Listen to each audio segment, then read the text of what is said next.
Zoti Ministër, çfarë presin banorët e Cerrikut nga zgjedhjet e pjesshme? Zgjedhjet e pjesshme është një vazhdimsi e punëve të mira të nisura në 2 vite më parë. Mua më është dashur që të jem në një detyrë tjetër në qeverinë shqiptare dhe tashmë zgjedhjet duken të qeta dhe unë dua që t'i ftoj të gjithë banorët e Bashkisë Cerrikut të votojnë të qetë, të votojnë masivisht për të shprehur vullnetin e tyre në mënyrë që të vazhdoj çdo punë e mirë e nisur në këtë qytet dhe në gjithë njësitë e tjera administrative. Keni një koment për pjesëmarrjen shumë të ulët, paktën deri në këtë moment?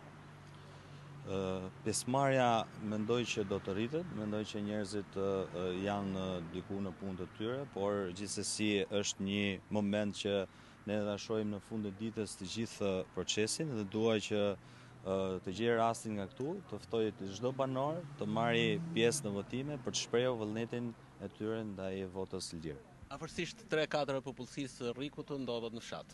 Ka projekte konkrete, do ketë qeveria projekte konkrete?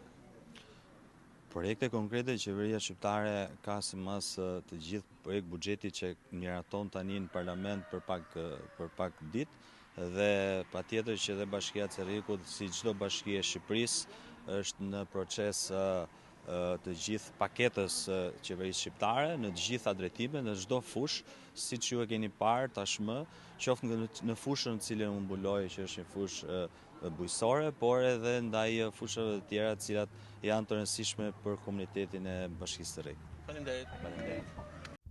Sapo votuat, si ishte procesi dhe çfarë mesazhe keni për qytetarët e Cerrikut? Atë kam një mesazh për banorët e Bashkisë së Cerrikut, të dalin të gjithë që të votojnë, sepse vota është i vetmi mjet që mund të bëjë këtë bashki në punë. I ftoj të votojnë masivisht. Faleminderit. Është një mjet për kërkesë llogaridhënie nesër, ndaj u ftoj të gjithë qytetarët dalin masivisht në zgjedhje, ta shfrytëzojnë kohën e mirë për të votuar dhe pastaj të vazhdojnë ditën e tyre të pushimit apo të punëve që kanë. Si po shkon procesi?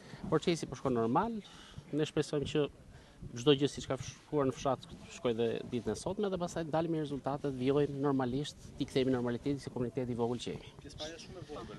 Çfarë tregon për ju kjo gjë? Zgjedhjet tashmë kanë një trend në ulje, por megjithatë ne shpresojmë që këtë radhë qytetarët e Cerrikut të dalin masivisht në zgjedhje. Faleminderit. Mirupafshim.